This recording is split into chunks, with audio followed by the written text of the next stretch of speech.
today for our closing keynote, which will be followed by a session where we'll sort of have a discussion where we'll sort of pick up on takeaways from everybody's presentation. So that will follow the closing keynote. Richard will be leading that session. So for now, we have Simon Cornwell, who is the Global Head of Service Delivery at GfK, and no, I've never heard of them either. And so Simon originally said that one of his goals, and sorry if I'm being a little bit... That's fine. One of his life goals was to present in public. And I said, right, well, I can help you with that. And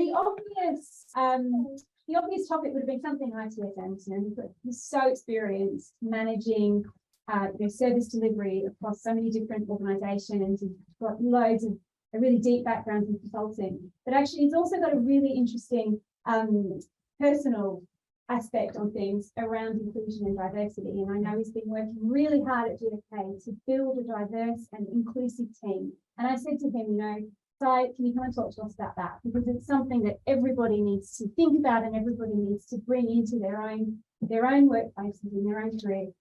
So yes, and Simon would do that. So I'm really looking forward to this, and I hope everybody else is as well. So thank you. Thanks very much, Kylie. Well, GfK, no, nobody has ever heard of it. I hadn't heard of GfK when I started working with them either.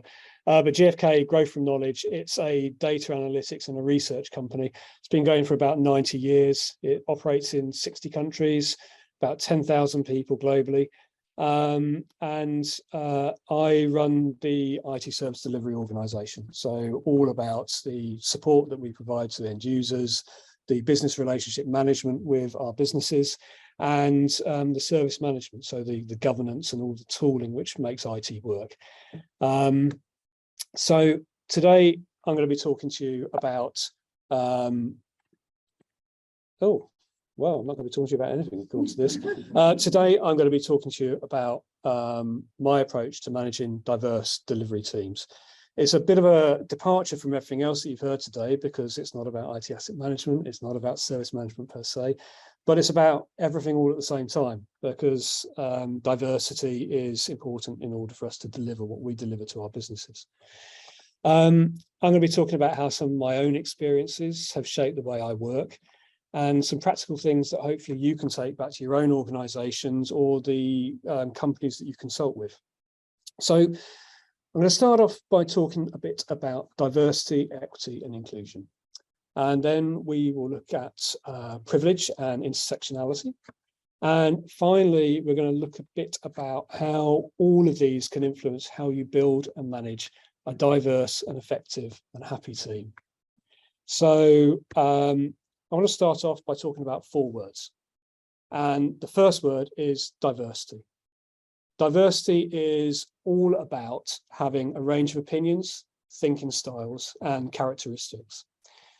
There are numerous studies now which highlight the connection between diversity in an organisation and how that impacts performance.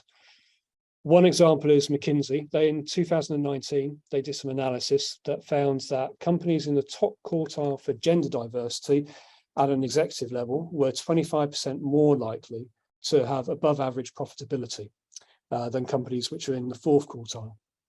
But despite the evidence, which some might say is obvious now, some critics of diversity have suggested there isn't really a clear causal relationship between diversity and financial performance. So Harvard Business Review focused on a discrete industry. They focused on one industry so that they could actually do a proper sample. So they focused on venture capital organizations. And 2 people, Paul Gompers and Silpa Cavalli, they looked at tens of thousands of venture capital investments. And what they found was that diversity on the board and diversity at every level significantly improves the financial performance and profitability of investments. And even though associating with similar people might help get some of those deals on the table, what they found was that diversity led investors to leave a lot more money on the table. So the conclusion from studies like these is that diversity in thought and approach delivers creative problem solving, better returns, and ultimately what we care about as managers, a happier, more productive team. Now, second word I want to talk about is equity. And equity is often confused with equality. Equality treats everybody equally, provides everybody with the same benefits and the same support. Equity is subtly different in that it looks at the needs of the individual and provides them with the individual support they need to participate. So equity isn't everybody getting the same thing, but it also doesn't mean that reasonable adjustment is someone getting something extra either.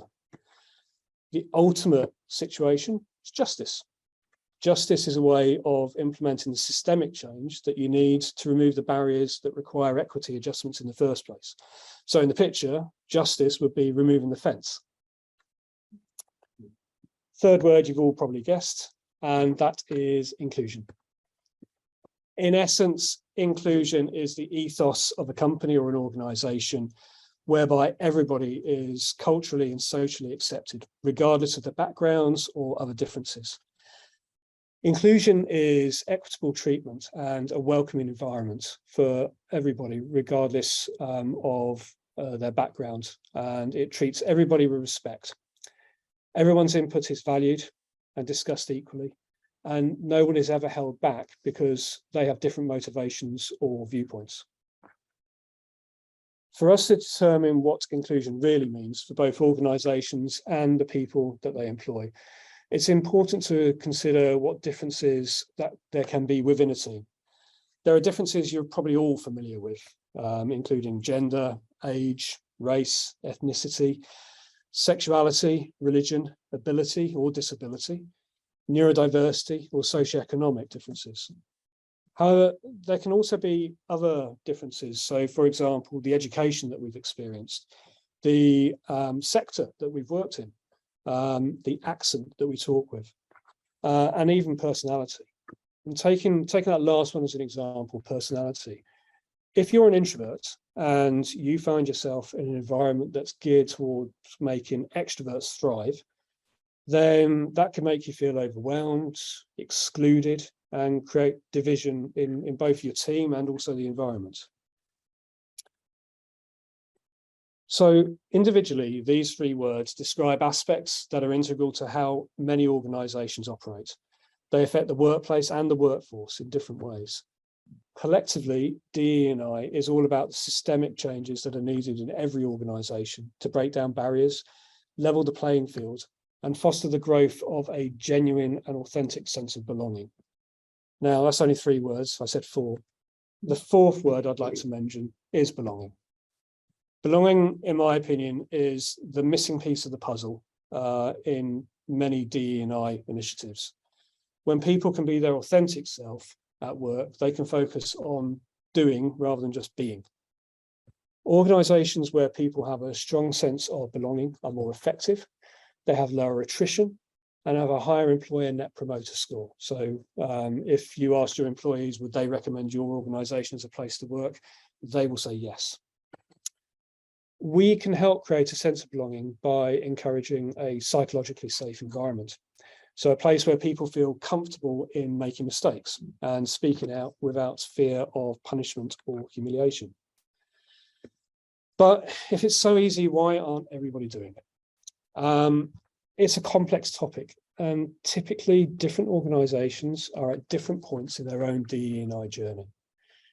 In many organizations I've worked with, DE&I is centrally driven, so it might be owned or initiated by HR, which brings risks then of being disconnected from the everyday business operations and can become a fringe or an optional activity.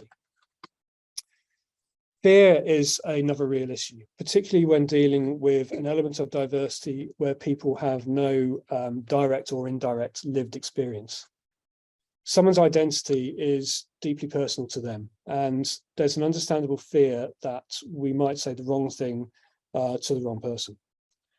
And some people might not want things to change. And this last one is quite a big one, and it's often unspoken about, but it's something that people and organizations really need to be honest about.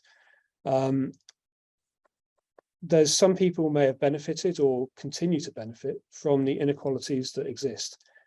And so why would they want things to change? even if that change would benefit the organisation. Now, as a conscious line of thought, I hope that that's a rarity, but unconsciously, it's everywhere in the privileges that many of us enjoy. David.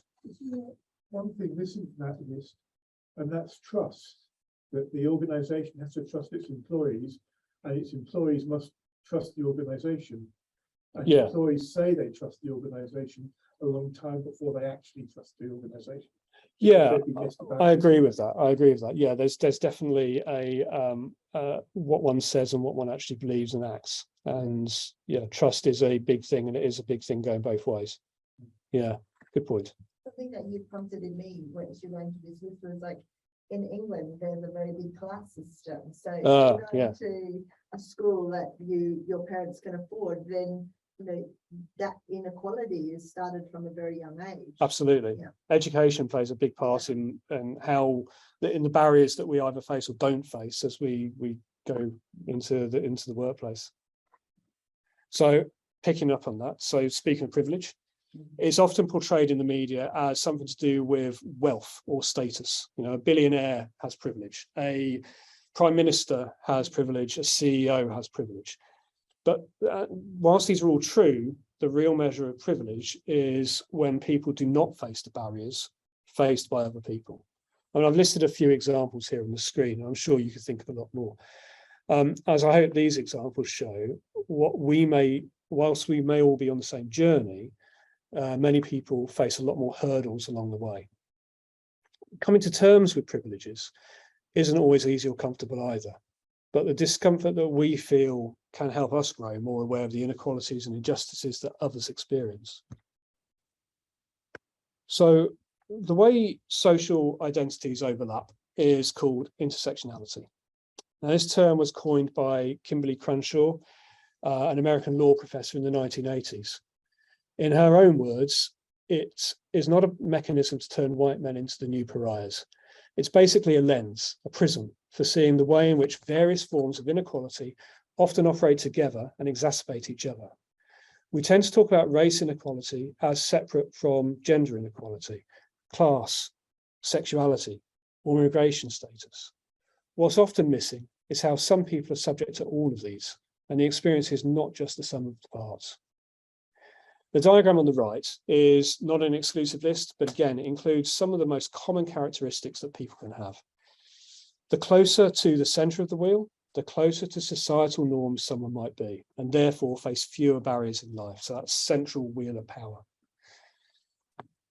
And therefore, the further out towards the edge of the wheel, the more marginalized someone might be. My own experience of intersectionality has helped me become more visible to others. I am neurodivergent. I am gay. I am disabled because I'm deaf, and I didn't experience any further education. But at the same time, I benefit from a load of privileges, such as I speak English as a first language. I'm a cisgender man. I am a citizen, and I'm white. And throughout my career, because of those privileges, I've been able to master characteristics that move me outside of that central circle of power.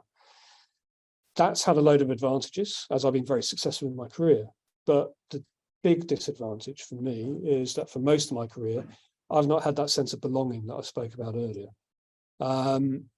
If you're in the center of that wheel, it requires no announcement because everybody just expects that you are. You are rich or English or you're a citizen, and so you don't have to tell people that you're anything different. And if you're anything other than what society tells us is normal, then if you're lucky and indeed privileged, you get to announce it yourself. But with that then becomes a great deal of risk. Because what happens if the person who I tell disapproves and has influence over me or my career? You might wonder why anything like this should ever come up anyway, but think about the last time you were in the office and talking about your weekend, what you did with your family, maybe the last time someone asked you about what your husband or wife did. For me, being honest about some of these innocuous questions means disclosing I'm gay. And to one person, that might not be a big deal. In fact, who cares? Someone else, it could actually damage my career or damage my well-being. Now, every characteristic we discussed on the previous page is multifaceted, relative, and in many cases subjective. So, for example, neurodiversity covers a spectrum of different conditions, and each of those conditions is a spectrum within a spectrum. Now, my primary diagnosis is autism. But when I was diagnosed, it was called Asperger's. Nowadays, it's just called ASD, autistic spectrum disorder. Now, this itself is a wide spectrum covering people who require significant levels of support and people who require minimal adjustments. Now, sometimes this is helpful, sometimes it's not, particularly when the fictional representation of people with autism is often one of extremes. We're often portrayed as either genius savants or completely non-verbal, requiring significant support. Now, my own experience is that I grew up knowing I was different. I didn't know how, but I just knew that I perceived the world in a very different way than a lot of the people who were around me.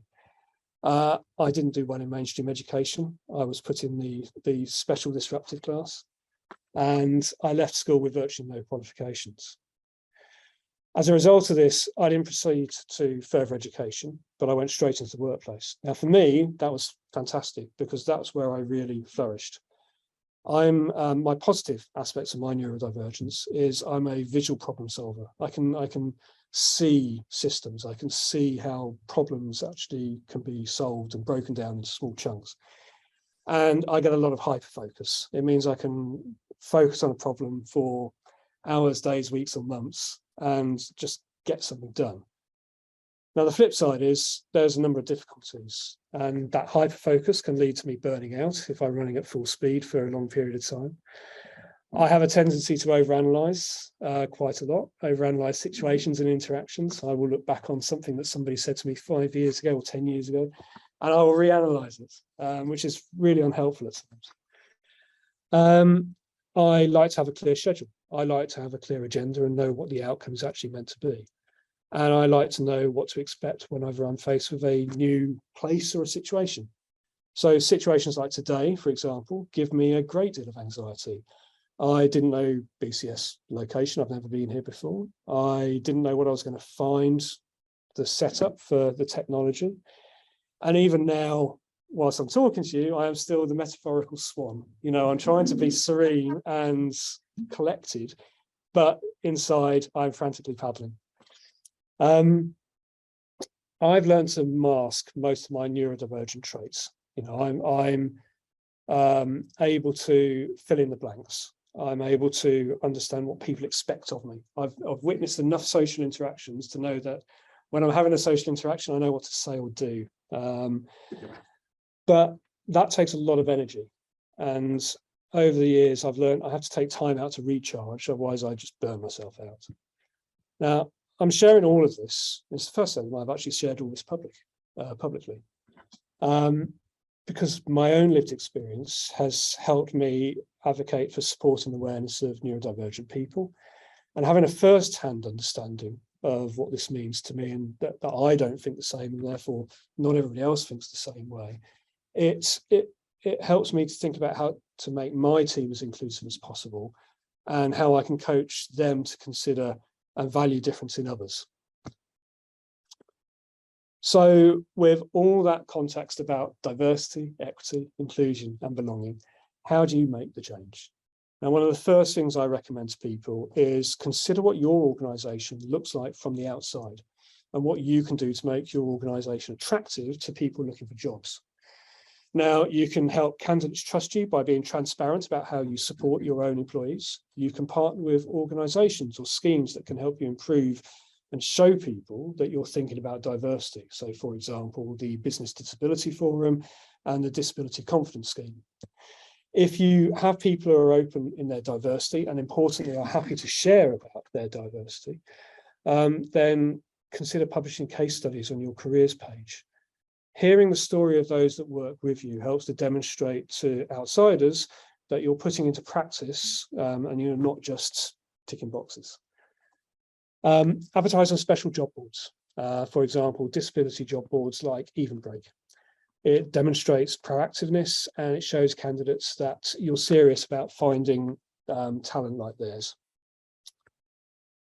Now, there's a lot of evidence from many different studies that shows women, people from minority communities, disabled people, and neurodivergent people all face barriers before they even click apply for a job. People who have faced systemic discrimination are less likely to trust an organisation that's not known to them, and may question if their application is going to be treated seriously. Women are less likely to apply for roles unless they meet all the criteria. And neurodivergent people may not apply if there are criteria that are not being met. Written application processes could put people off if they're dyslexic. And the fear of the interview process and the not knowing of the interview process could put people off if they're autistic or suffer with ADHD. Ultimately, people will not apply for roles in your organisations if they feel or perceive, and perception is somebody's individual reality, even if we don't share it, that they won't be treated fairly. But there are some small changes that you can make which make a really big difference. First off, be really brutal with your job description editing. If you have long lists of requirements, all these must-haves, you're looking for the perfect person, you're going to put a lot of people off.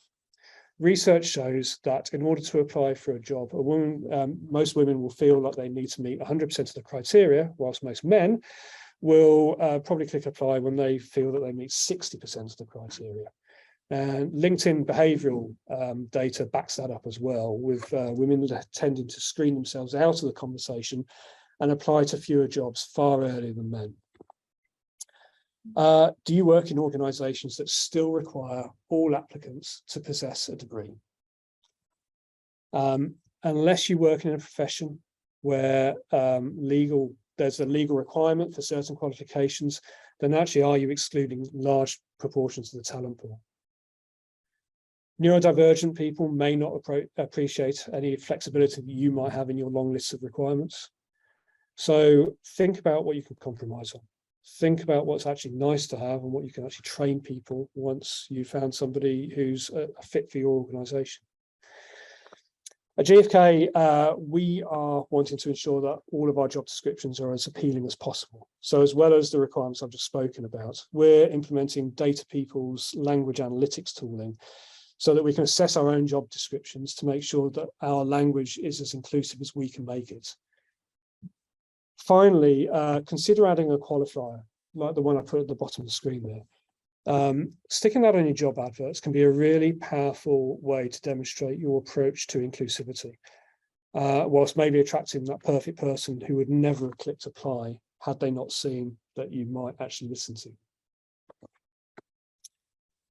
So we've been thinking about a lot of these issues at GfK, and to make our recruitment process as fair as possible, we're training people across our business to be diversity champions. And diversity champions undergo specific training around unconscious bias and also interview techniques. And so we want to be able to help get the best out of every candidate that comes through our doors. We're not mandating that our diversity champions have any specific diversity characteristics themselves, although we do aim to create a pool of people that is as representative as possible of our organisation. Diversity champions are involved for all mid to senior level recruitment, from the point at which the job spec is written, right the way through the CV sift, the interviews, and through to the actual hiring decision. We want to make consideration of diversity something that becomes second nature at every stage. And by creating a pool of people right the way across our business, we introduce a lot of different perspectives. So we're not just having IT people recruiting IT people. We're not just having marketing people recruiting marketing people.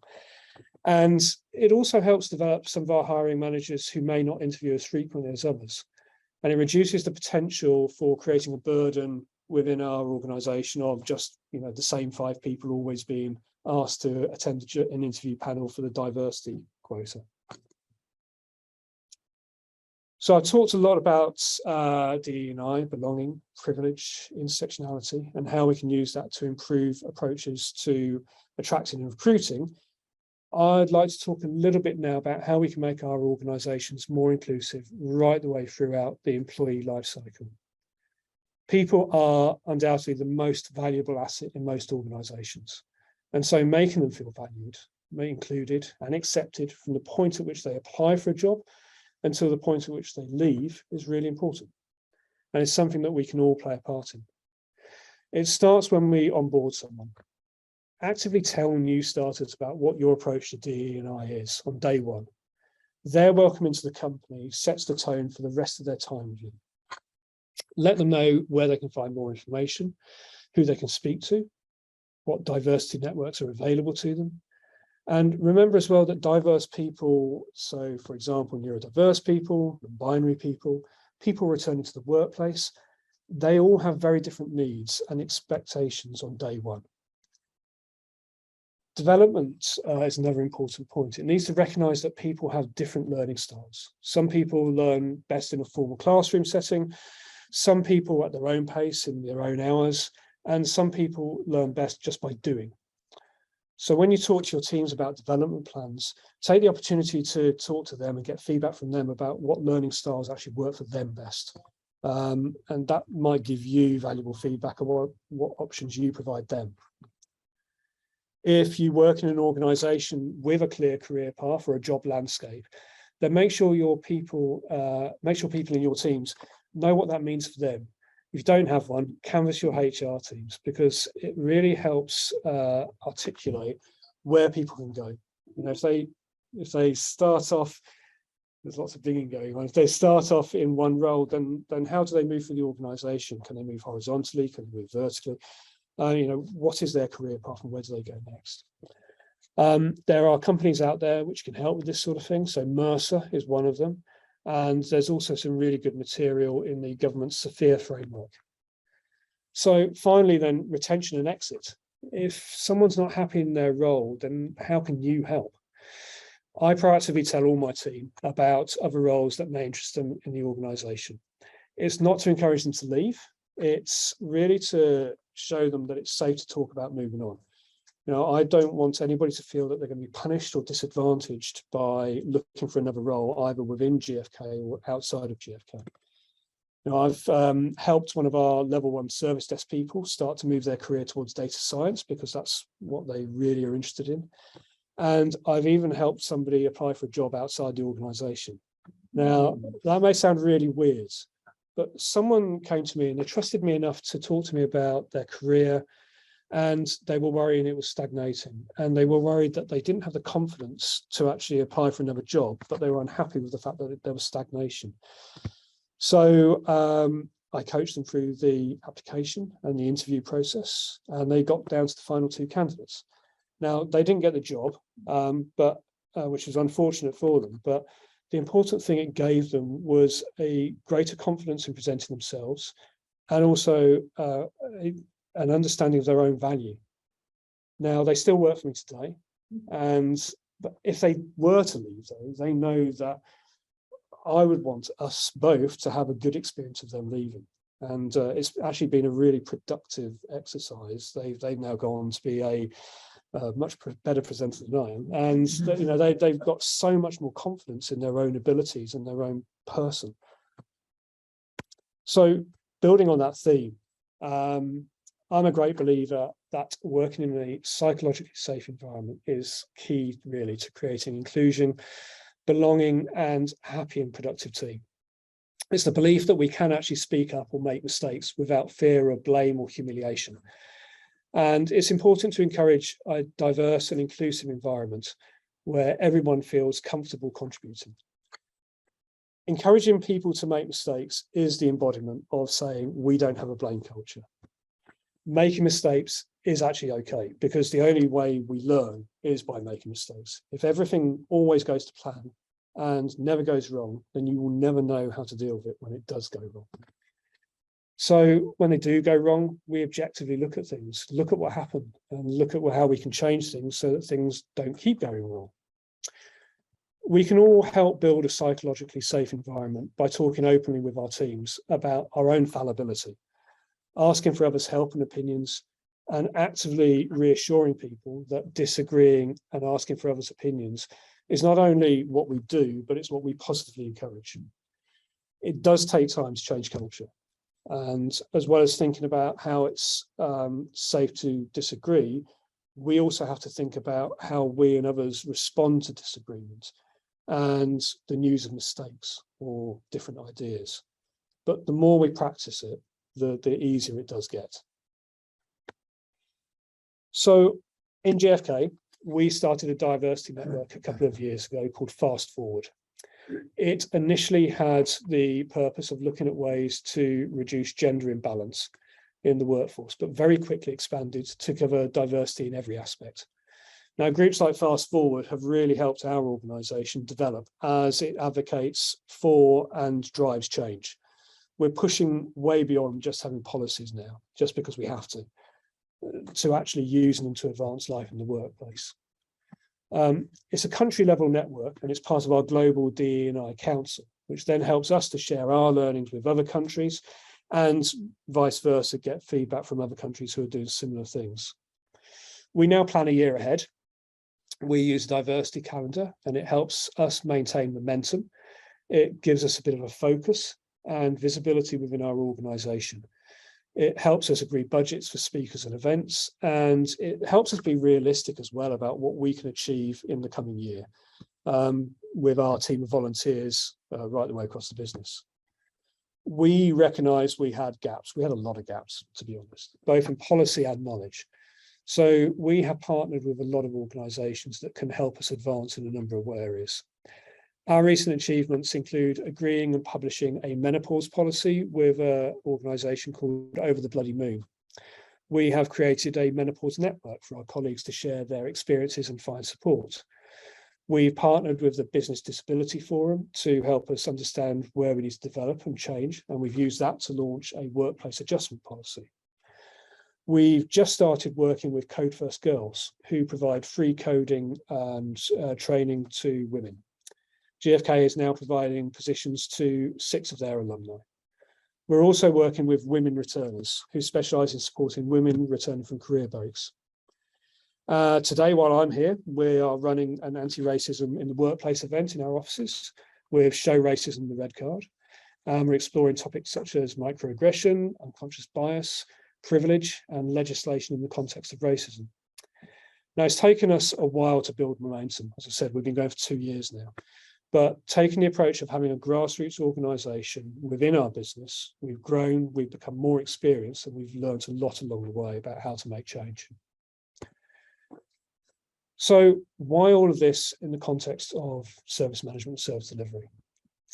Satya Nadella said, a company's culture needs to be a microcosm of the world we hope to create outside of the company. Now, I believe this applies as much to the micro level as it does to the macro level. In some organisations, DEI is driven centrally, but even if that is the case, then there are still things that you can think about at a team or a department level. There are small changes that you can make to the way you approach recruitment, and you can be talking about DE&I and considering how psychologically safe your environment is for your team. And this brings me to my closing point. If you see something that's not being done, then speak up. Find the person who is responsible and speak to them. Or if that's nobody, then start your own grassroots organisation. Thank you.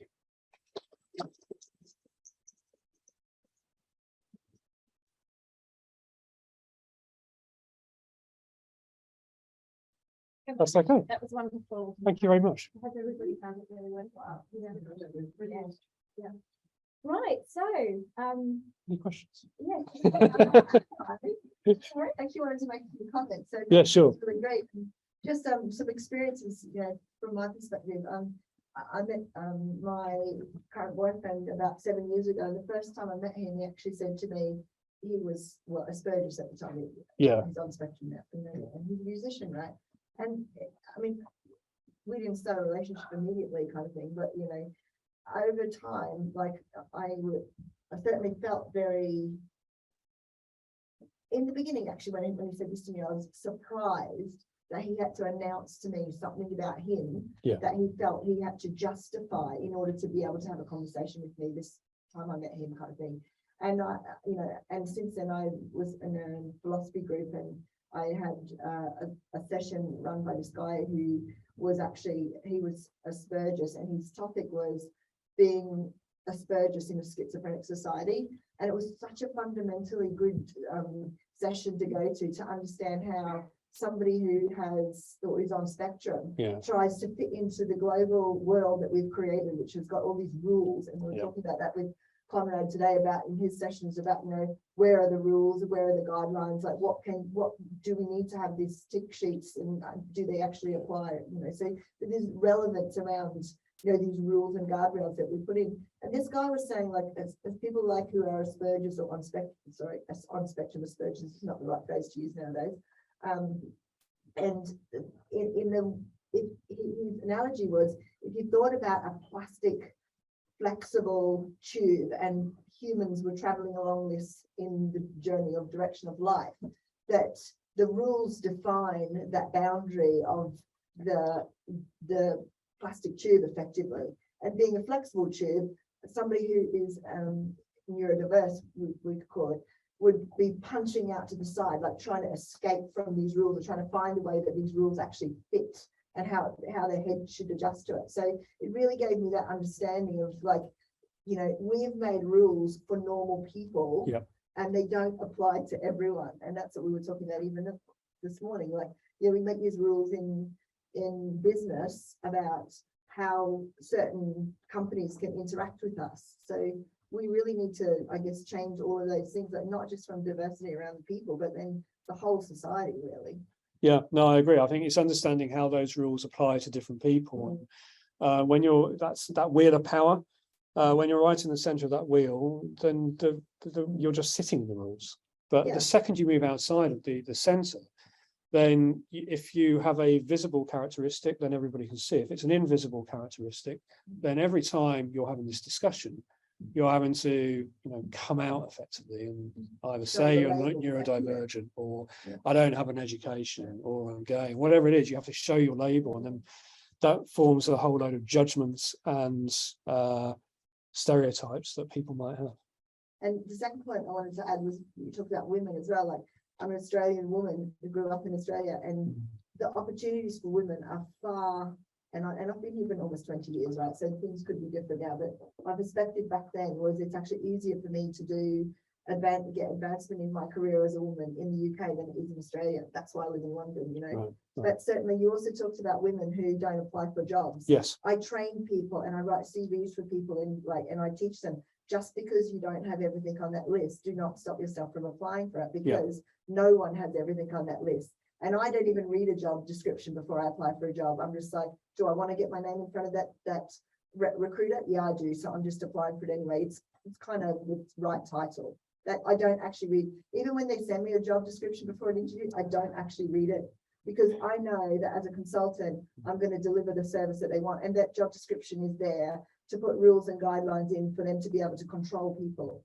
And I'm going to deliver the service they want. So I'm not interested in reading their job description.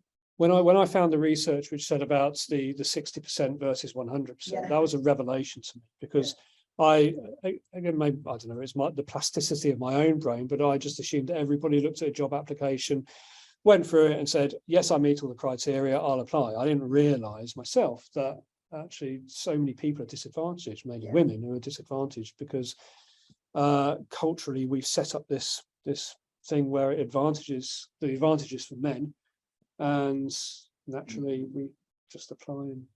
Exactly. And I learned those things from my ex-husband about, you know, just apply from, you know, for the job. Like, no one has the whole criteria. So, you know, I learned quite a lot of good. I don't think anybody's ever told this at school or you know, at college or university, that this is what you can just do. Yeah, exactly. It's an unwritten rule. So another question, just to say, keep presenting. You're phenomenal. Oh, really? Thank you very much. Thank you.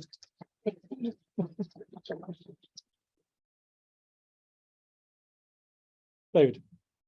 Is it possible, is it possible that some of this stuff is built into the way we've evolved? We evolved to live in small valleys when you sacrificed yourself for your friends, but you hurled a brick at strangers. And we haven't evolved very much in the last 10,000 years. It's not long enough. So what about things like not having pictures with job applications, not including people's names. So you can't be. I really like the anonymization of CVs. I'm a great advocate of that as well, because it's you're judging somebody, judging probably a bad word, but you're looking at a CV then more objectively. You remove a lot of the things that could be unconscious bias. So I don't know whether it's a man or a woman. I don't know their ethnicity. I don't know their education potentially. So yeah, anonymized CVs are a really good thing.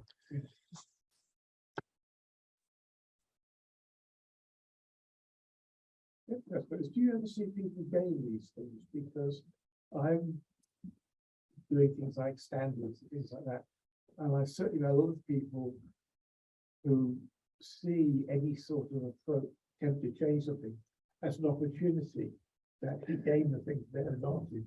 Yeah, I think there will always be people who want to gain, either hiring managers who will roll their eyes at all this DE&I stuff, or applicants who want to try and get around the system.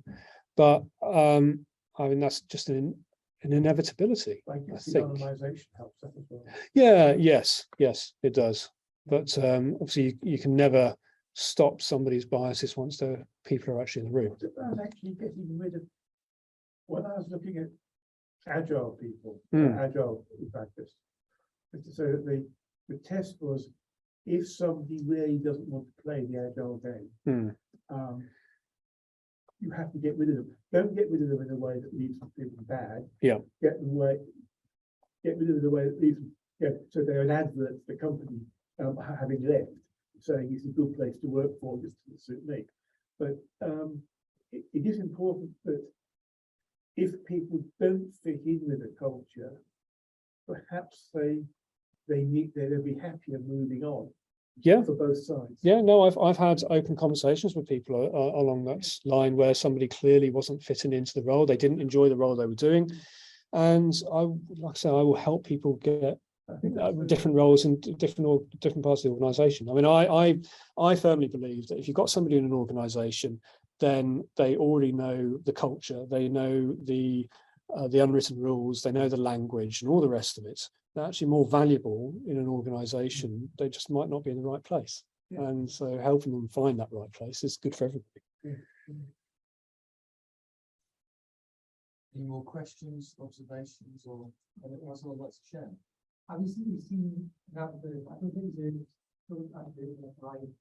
any point to see over the higher base 70% of those technical skills, 20% of culture, 80% of culture. You don't use on what percentage you look at. 100% culture, perhaps. I don't.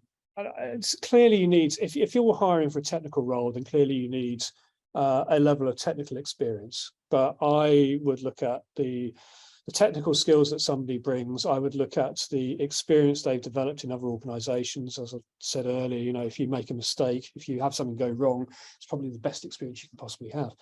And then I would look at the how they're going to fit in the team. But I wouldn't want to reject somebody. I'm so conscious about this now. I wouldn't want to reject somebody because they're not fitting my image. Too often hiring managers will hire in their own image, and whether that's their personality image or whether that's their physical image. So I try not to think too much about the culture. Well, often they'll look for people like them, only less good. So that they. Oh, I don't want them to outshine me. Yeah, exactly. Yes. Yeah. I had to say another experience where had a girl working for me. She was hired just to do some data entry work, and it was a short-term contract. And then I was taking over in the procurement department as a next role, and I wanted this girl. She was exceptional to work for me, and I said to her, "I'm taking over this department. I'd be interested in you coming to work for me and offering you a role." And she said, "I don't have any skills in procurement." And I said to her, "Bring your CV to me." And she did, and everything that she'd done in her previous role was procurement. But she didn't see it because it was actually, she'd worked in South Africa in an organization like for a vet or a safari park kind of thing, where she was ordering stock for the animals, ordering medicines, doing all the bookings and scheduling for her boss for travel, etc. And I'm like, these are all the things that you'll be doing. You just find different boxes, and you're going to have a list to choose those boxes from that are already approved. Like, but she couldn't actually see the transferability of her skills. And that's one of the things that I think that I've taught a lot of people about, or help them with their CVs and their application of themselves to another role or moving on, etc. They don't think that they fit in other boxes. Yes. Yeah, you definitely, I think as an applicant to a job, you definitely have to tailor your CV to the role that you're looking for. But no, I think coaching somebody and helping somebody really see their own potential is it's a great gift to give. And that woman is same as me, and a global contract manager now, and she was a data entry person when she came to work for me. That's great. 10 years ago. So my biggest success story. That's fantastic. Yeah, exactly.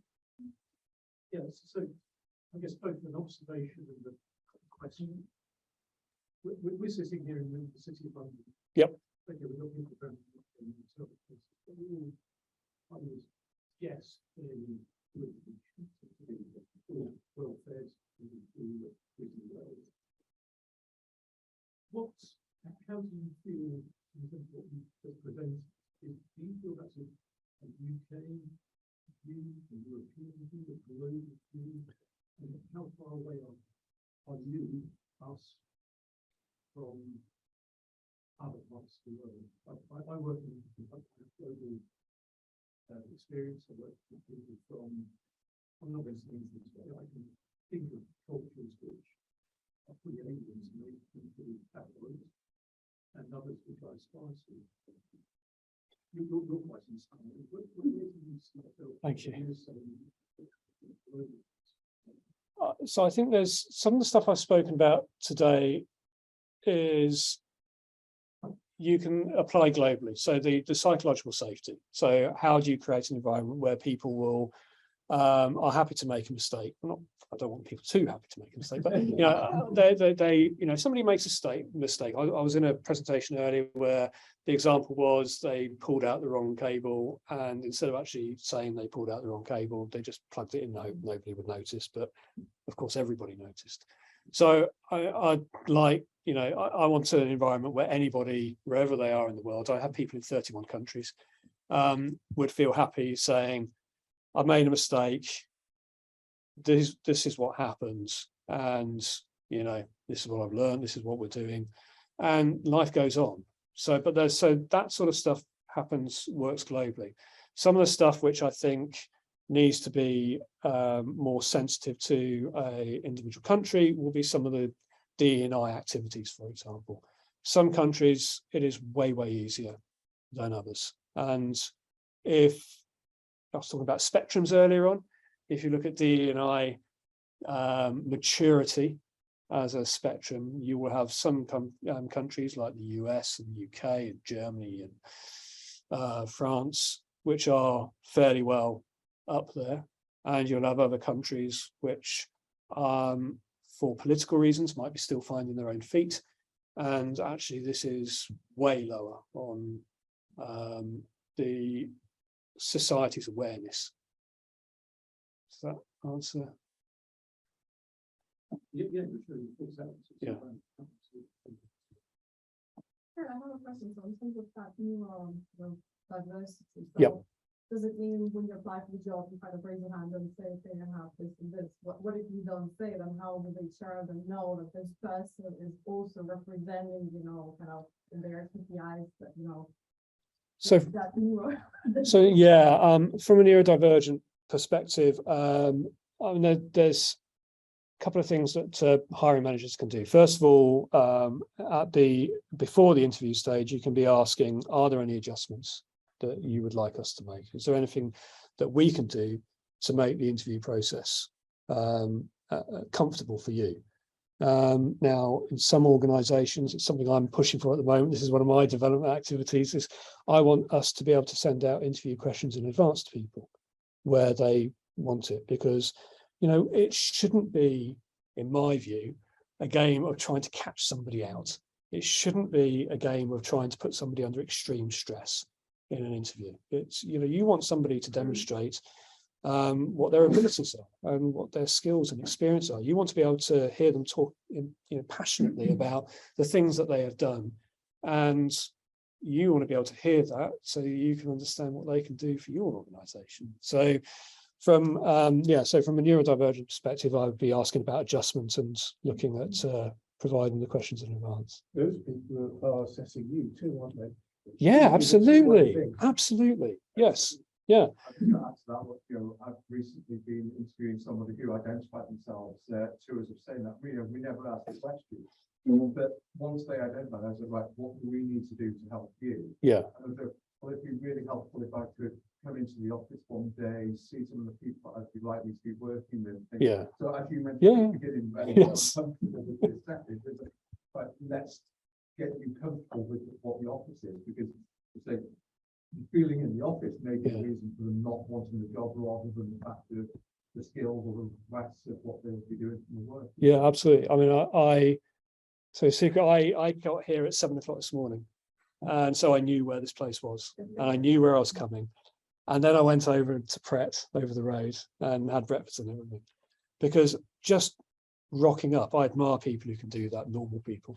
But I can't do that. And, you know, to me, to go to an interview is terrifying. I've worked for myself for years. Part of the reason I work for myself is because all of my work came from my network. I didn't ever have to do an interview. I got work because people knew what I could do, and people know what I've done in the past. And so I just bounced from company to company, going in, drawing clouds on walls and giving advice and saying, this is what you need to do, this is how you need to transform your organization, then wandering off again. But because of the prospect of actually going for an interview for a job terrifies me. Even now, you know, I'm 51, and it's I don't want to ever go to an interview. So actually, yeah, having those interview questions in advance, I probably would.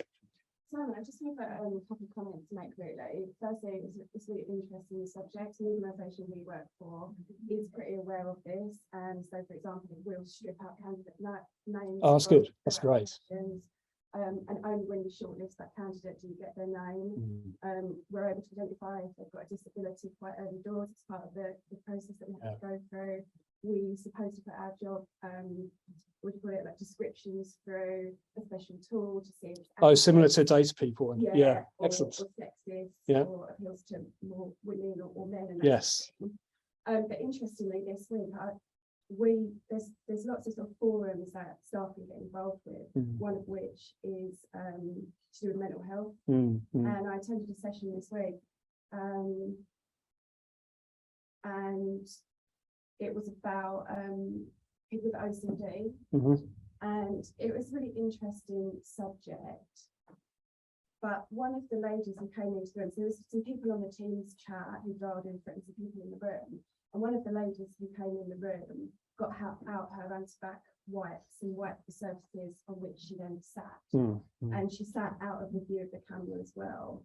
And she was only younger, and I really felt for her. And she relied on her peers knowing that she had contagion OCD. Because she felt it was easier for her peers to say she's got OCD rather than for her to say that herself. Because if she was introduced to a new person, she couldn't shake that person's hand or touch them in any way, because then she'd feel like she'd caught something and have to wipe herself down. And it suddenly occurred to me, she was saying like she has to have special provisions made for her within her organisation, will accommodate that. But it occurred to me, how do we make her mental health condition more visible, but yet without sort of targeting her? Because she kind of couldn't touch her desk and certain things like this, because if another person's touched it, it could trigger something in her, and you know, she maybe won't come in, etc. So I was thinking, a sign, but then I thought, it's actually calling out could make it worse. So it's like those hidden disabilities, like what you're saying. OCD, maybe, I don't know, bipolar, maybe that's on neurodivergent, what is it, neurodiversity, But with the OCD, that was a new sort of spectrum for me that I hadn't really thought about in a professional working environment, how that could affect her. Like, so she was with contagion, another lady was with I can't remember what she called it, but it's like attention to detail. If someone Yes. touched her desk and moved something, but it wasn't perfectly lined up or symmetrical, a millimetre out, it would literally freak her out. If the chair was adjusted. Yeah, I can understand So that. again, how do we prevent our cleaners from Yeah, doing their job, yeah. but without making it difficult for our employees as well? Okay, that's a really interesting one. I mean, Yeah, I it's think, really interesting. It's just something that occurred to me just to mention really as an observation. Yeah. Something I've never thought about either until I attended the meeting as well. I mean, from an adjustment perspective, I'd be thinking about how can you provide the lady with the OCD a fixed desk in an area with minimal footfall traffic going past it, so that people are less likely to then touch or interfere because, you know, it's not on the route through the room. Yeah. So I would be thinking about things like that. If it was a small team, then seeing whether she'd be comfortable having a discussion with the team about Yeah. it, because obviously everybody will know. And so actually, you know, discussing those sorts of boundaries would be helpful. Yeah. But it is a challenging one. Every adjustment that is, I mean, we talk about reasonable adjustments. It's a very simple 2-word phrase, but actually it's really complex because everybody's adjustment is different. My adjustment is because I can't hear very well. I've got a laptop which links directly to my hearing aids, and so it's just a relatively simple adjustment in the grand scheme of things. But yeah, every single adjustment will be unique. To somebody with some neurodivergent conditions, it might be the lighting, or it could be a quieter area of the office. Yeah. So you both mentioned about people announcing their own reason for feeling away from that central power. Yeah. What they felt their disadvantage was. If in your experience, if you've done the work to make your company a place where people feel like they belong, regardless of whatever it is about them that may be different, do you think that people would feel comfortable to almost like having a badge or a sign over their desk? If people were in an environment where they knew that was only so that they could be taken care of more, so they could be made to feel more comfortable, do you think people would accept that, or is it a bit you want to avoid that? My own personal view is that could lead to stigmatization, and it's a little bit concerning to me about that. We have to have the conversation. We were neurodivergent boys. Right. One of them had a long at school and loved it because his helper made it popular and helped other kids. Yeah. The other helper increased it. Yeah. Yes. That's a fantastic example. Yeah. Yeah. And the fact that the government does, they insist on maths and English now for 18. You've got a whole swathe of people excluded from apprenticeships and other stuff because they're not academic. They can't get the money. Yep.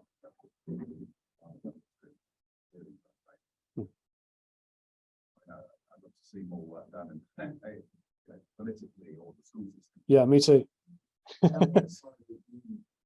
kind of similar experience in terms of your education, you're not getting to a great point in it, and then you join the workforce, and then you started to flourish, right? You started to find an environment that actually worked with the kind of. For me, yes, that worked perfectly, but for other children, it might not. And when I was growing up, feels to me anyway, it's my perception, it feels like autism was less of a recognized thing. There didn't seem to be the support you've described. That sounds fantastic.